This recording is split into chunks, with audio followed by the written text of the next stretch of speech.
이제 고 씨의 그런 어떤 검사가 무섭다는 이야기, 또 변호인 측에서는 또 최후 진술 신문의 준비가 더 필요하다 그러면서 재판을 이제 2주 정도, 다음 달 2일 날 열리잖아요. 미뤘잖아요. 네. 그렇다면 고 씨 측에 좀 전략이 통한 거냐라는 진단도 있을 수 있고요.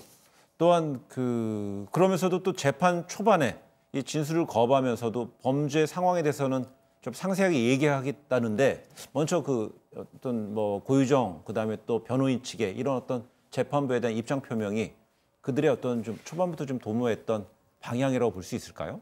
지금 앞선 재판에서 증거 관련해서 자신들의 논리가 통하지 않는 상황이었습니다. 계속해서 반박이 이루어지고 좀 더 설득력 있는 주장이 재판부에게 먹혔겠느냐, 네. 이 부분에 있어서 의문이 있는 상황이었고, 어제의 재판에서는 검찰이 피고인 신문에서 구체적인 상황에 대해서 묻자 아무래도 자신이 할 말이 없기 때문에 굉장히 공격적이고 감정적인 대응을 보였거든요. 이 상황에서 재판부는 어찌됐든 오늘 병합이 되긴 했지만 어제 당시에는 12월 2일에 결심 공판을 하겠다라고 미뤄졌는데, 네. 이게 어느 입장에서는 너무 고 씨에게 관대한 것이 아니냐라는 이야기는 있었습니다. 하지만 사실 이게 변호사들 사이에서 좀 암암리에 있는 이야기인데, 재판부 입장에서 좀 세게 형량을 내리거나 유죄의 심증이 있다라고 할 경우에 방어권 보장을 위해서 할 수 있는 건 다 해봐라라는 식으로 봐주는 경향이 어느 정도 있습니다. 어제의 재판에서도 일단 감정적으로 나오고 신문을 하지 못하겠다라고 하니 일단은 가까운 길로 결심 공판을 잡은 것이 아닌가, 그런 측면이 있었습니다. 예.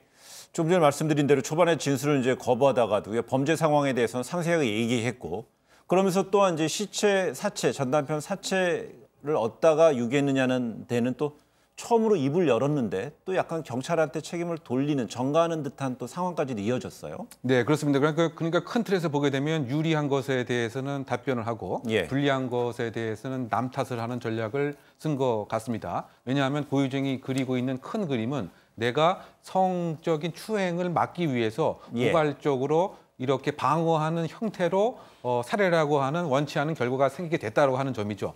따라서 그 상황에 대해서는 자세하게 설명을 시도를 한 것 같습니다. 반면 시신유기라고 하는 이런 점들은 동기와 관련돼서는 상충될 수가 있죠. 왜냐하면 처음부터 흉기를 구입을 하고 또 이동하는 과정에서도 이를테면 인터넷 택배 등으로 장비를 구입하고, 이것은 이미 마음속의 지도를 사전부터 그렸다고 하는 점이기 때문에 이것은 내가 알 바가 아니다. 그것은 일정한 완도 부근에서 벌었다고 했으면 이것은 경찰이라고 하는 수사기관이 찾아야 될 문제다. 이런 측면에서, 그래서 일부 평가에 의하면 형사 재판을 한두 번 받아본 것이 아니고 상당히 노련한 모습으로 보인다라고 하는 이런 평가도 나왔던 셈이죠.